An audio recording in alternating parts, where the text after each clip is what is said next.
Bonjour à tous, bienvenue sur Monaco Info, première édition de la semaine. Voici donc les titres de votre journal.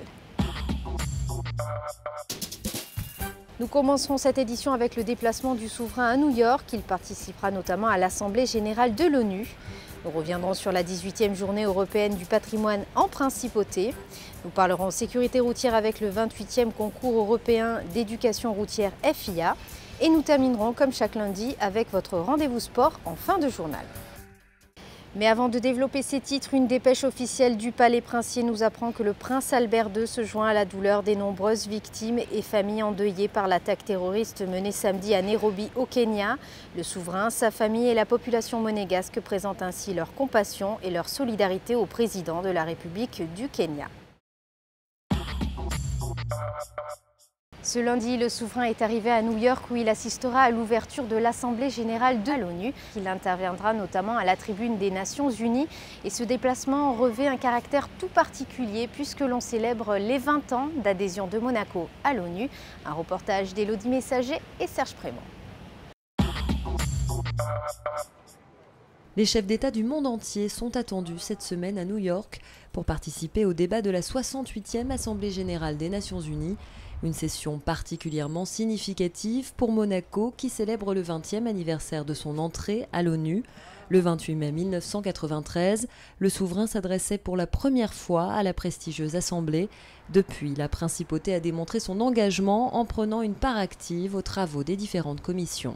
L'Organisation des Nations Unies est la seule organisation universelle, donc il est très important pour tous les pays d'être membre de l'Assemblée générale des Nations Unies et de prendre part à ces travaux. Donc oui, c'est une reconnaissance de notre souveraineté, c'est pouvoir prouver que nous travaillons aux enjeux internationaux comme tout autre État.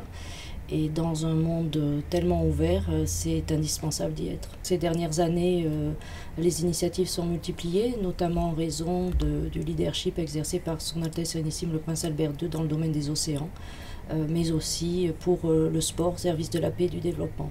Cette année, Monaco s'est vu confier la vice-présidence de cette 68e Assemblée générale, une fonction que la principauté avait déjà exercée il y a 14 ans à l'occasion de la 54e édition.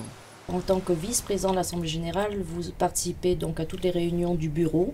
Le bureau est constitué de 21 membres, les 5 membres permanents du Conseil de sécurité, les 6 présidents des grandes commissions et ensuite 10 vice-présidents, plus le président lui-même. Donc Monaco est avec l'Espagne, nous sommes les deux représentants du groupe occidental au bureau. Donc nous avons la semaine dernière adopté l'ordre du jour et réparti les points qui y sont inscrits entre les séances plénières et les grandes commissions. Donc cette session est principalement axée sur préparer le terrain pour qu'en septembre 2015, lors d'un sommet qui sera certainement très important, les chefs d'État puissent adopter des objectifs de développement durable qui fixeront le développement des nations pour les 20 ans à venir. Créer un monde plus sûr pour les générations futures, c'est bien l'objectif de ces réunions annuelles.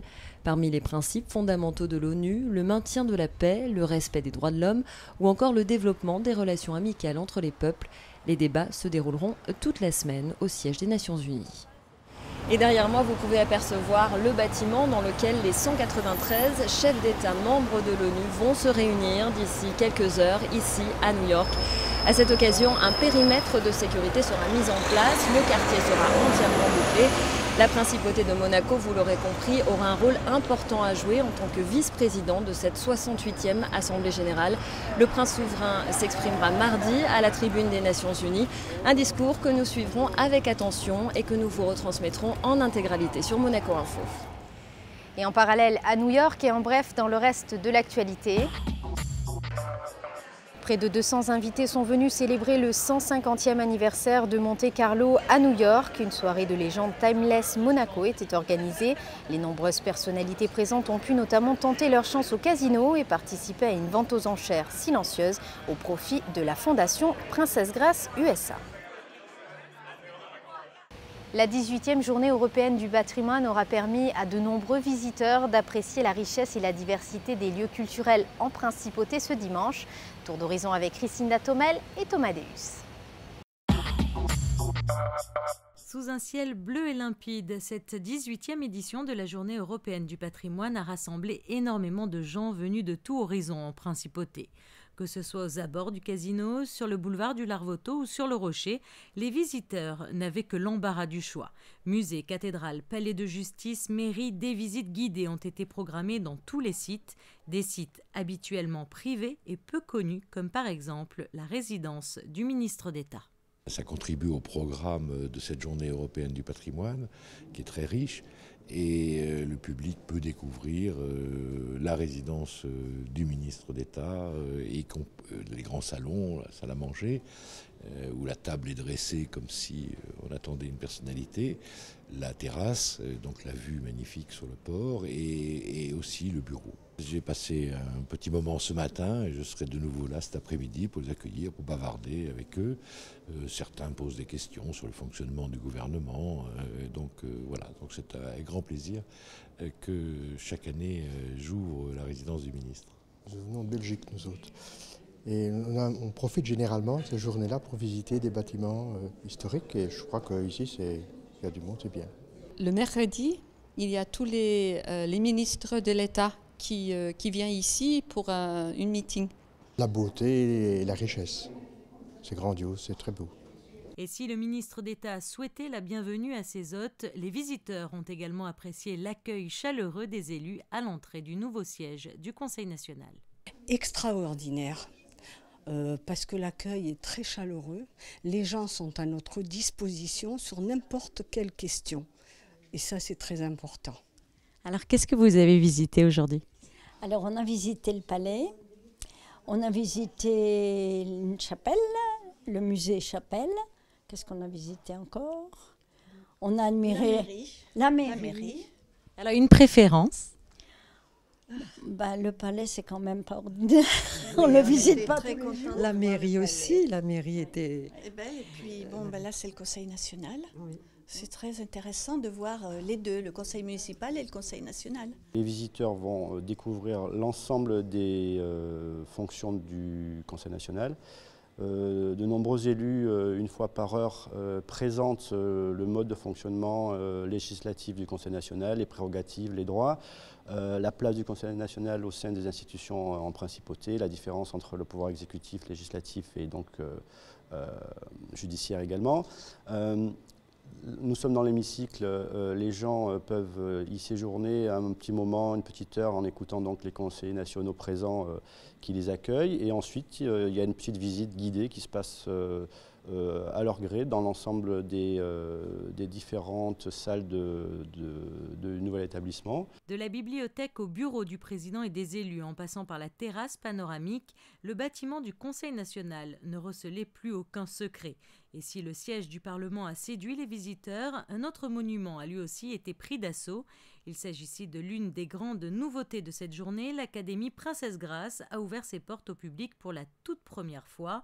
Un lieu mythique et peu connu, même des Monégasques. Le souhait, c'est parce que je pense que c'est très important pour les gens de venir voir qu'est-ce qu'on fait. C'est une académie qui a réouvert ses portes avec une nouvelle énergie depuis 4 ans. On a utilisé ces 4 ans aussi pour reconstruire un petit peu aussi les bâtiments parce qu'il y avait beaucoup de travaux à faire.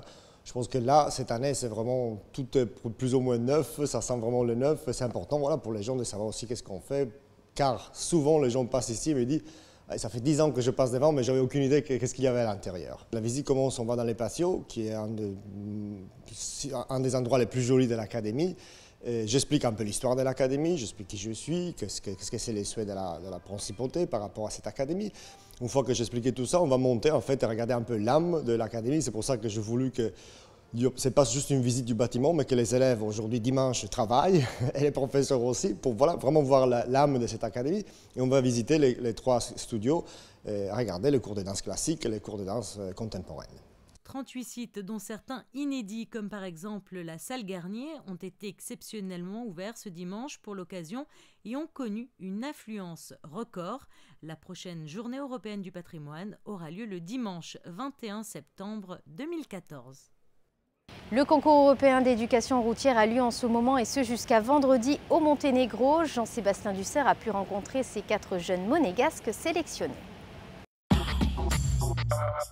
Ils étaient plus de 800 candidats monégasques au départ et seulement 4 graines de champions à l'arrivée. Marc-Alexandre, Aurora, Melvin et Mathilde représentent Monaco lors du concours européen d'éducation routière. Mercredi dernier avait lieu à l'Automobile Club de Monaco la présentation officielle de l'équipe. Une équipe qui défend les couleurs de la principauté avec un objectif annoncé. Finir dans les 10 premiers sur 27 nations, je crois. Et donc, on a un peu la pression. C'est assez stressant, mais bon, c'est quand même, ça donne la pression. Mais après avec l'entraînement, ça va aller. Et justement, de l'entraînement, il y en a eu. Les élèves ont même consacré une semaine de vacances à peaufiner les derniers réglages et ont suivi une préparation bien spécifique. On nous a donné des fichiers, donc souvent je révise les fichiers. Et après, je m'entraîne comme je peux avec mon vélo. J'ai commencé un peu à me préparer après la répétition, après la séance qu'on a eue au collège. On s'est vraiment beaucoup entraîné et on a fait beaucoup de progrès. Pour la 28e édition, ce concours organisé par la FIA se déroule à Bar du 20 septembre à ce lundi. 20 équipes originaires de 20 pays différents sont présentes. La compétition englobe des épreuves à vélo, mais aussi des examens théoriques. Ces enfants qui ont obligatoirement entre 11 et 12 ans sont constitués en équipe de 4, 2 garçons et 2 filles. Et toutes les épreuves font que c'est l'équipe qui est cotée et non pas individuellement. Il y a en tout 8 épreuves. Il y a 4 épreuves pratiques qui se déroulent sur 4 pistes aménagées d'une manière différente et qui comportent des gymkhanas, des plots, des planches, des montagnes russes à traverser, des objets à porter d'une seule main en conduisant que de la main droite ou de la main gauche. Les candidats font donc preuve de maîtrise et d'équilibre avec le vélo sur le parcours. Le but est de réaliser le moins d'erreurs possible, d'où l'importance de connaître le code de la route. Il s'agit de la 4e participation d'une équipe monégasque à ce concours européen. En marge de la belle opération en faveur de la lutte contre la maladie d'Alzheimer organisée par l'AMPA ce vendredi, vous pourrez découvrir un ballet unique contemporain ce mercredi à la Salle Garnier. On écoute à ce propos Catherine Pastor, la présidente de l'association. On a une chose un peu incroyable, c'est qu'on a mis l'art au service de la maladie.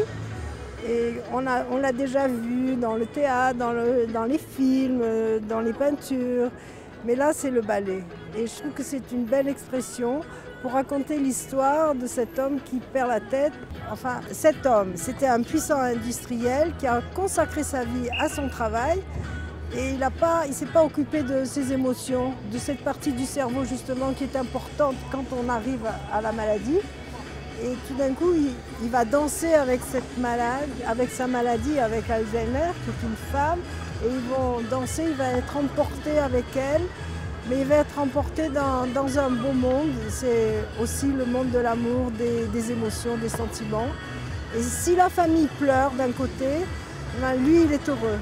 Alors, c'est un beau message d'amour. Et nous continuons l'actualité en bref et en images.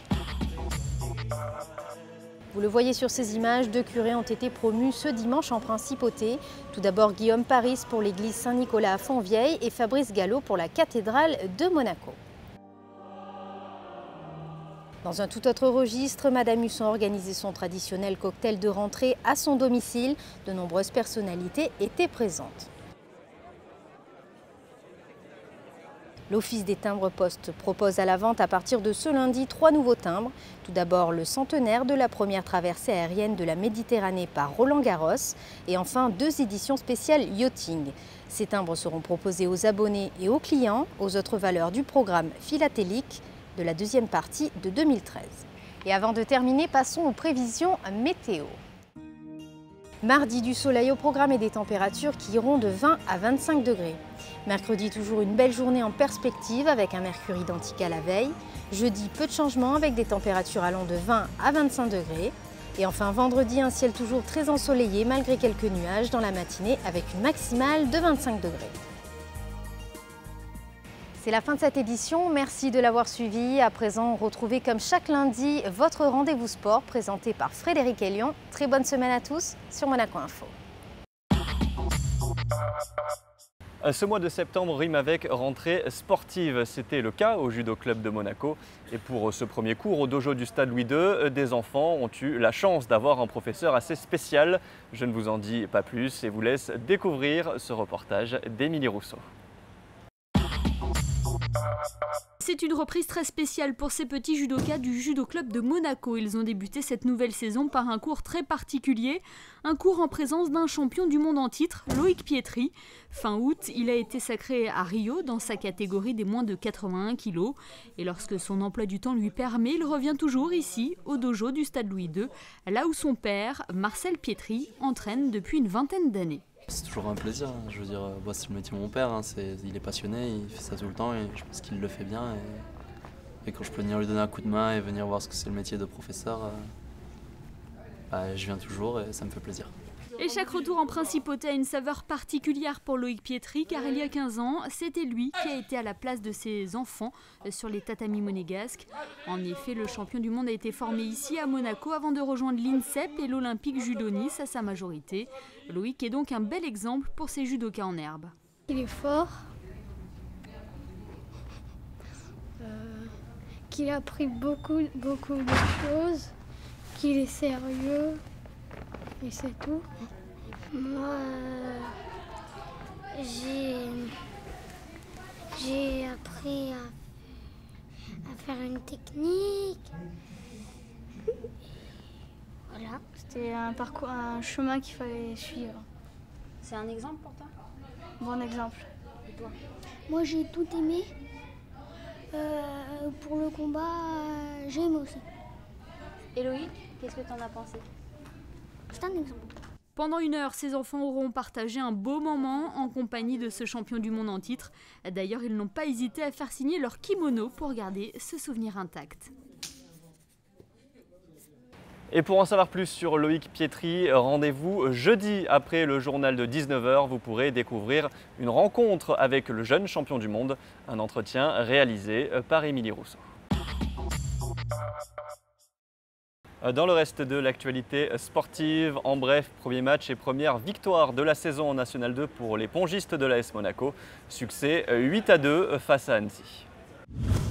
Même constat pour les volleyeurs, l'ASM s'est facilement imposé 3-7-0 sur le parquet de l'Entente Puygouson-Castelnau-Levis. Prochain match pour les hommes de Dragan Pézelj, la réception de Saint-Égrève le 28 septembre. Et enfin, les handballeurs se sont inclinés à domicile face à la réserve de Saint-Raphaël, 31-25. Le promu monégasque aura l'occasion de se rattraper samedi prochain à Fréjus. L'AS Monaco Handball n'a donc pas démarré le championnat de la meilleure des façons, mais le promu monégasque s'est donné les moyens de réaliser une belle saison. Alors comment s'est passée l'intersaison et quels sont les objectifs cette année? La réponse dans ce reportage. C'est l'une des équipes les plus jeunes de National 2, 23 ans de moyenne d'âge. Pour guider ce groupe, un nouvel entraîneur, Stéphane Cordigné. L'homme connaît bien la maison puisqu'il coachait l'an dernier les moins de 16 ans de l'AS Monaco. Attiré par la formation, l'ancien joueur professionnel connaissait déjà une grande partie de l'effectif, ce qui a facilité sa prise en main de l'équipe. Après un premier stage d'une semaine à Tignes mi-août, nécessaire pour la cohésion du groupe, l'ASM a enchaîné plusieurs matchs amicaux. 2 défaites de peu face à Villeneuve-Loubet, pensionnaire de National 1, un revers face au Cavigal, appelé à jouer les premiers rôles en N1, et une victoire face à la SBTP, équipe de National 3.